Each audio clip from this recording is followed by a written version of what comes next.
why the president is actually not real. And before you start hating on this video, I have been on this planet for 24 years going on 25. And I've actually never seen a president make a bigger impact or lower impact to our society. Everything that we do as individuals is reliant on us. At a micro level to ourselves, we have to take accountability for what we can control and not control.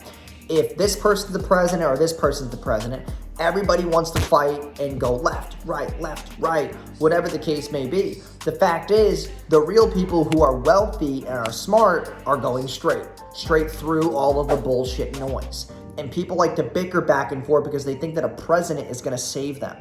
One policy is not going to change your life. Being able to acquire skill sets that will forever pay the bills, that is something that you need to focus on. Focusing on how to have better financial literacy. Focus on how to invest your money correctly, because no matter what economic downfall or uphill we're on, people still make money.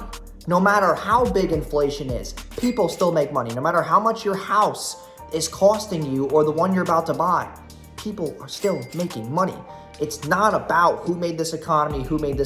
It's about how are you going to make an impact and take advantage of all the things at your disposal. We live in the best country in the entire world, okay?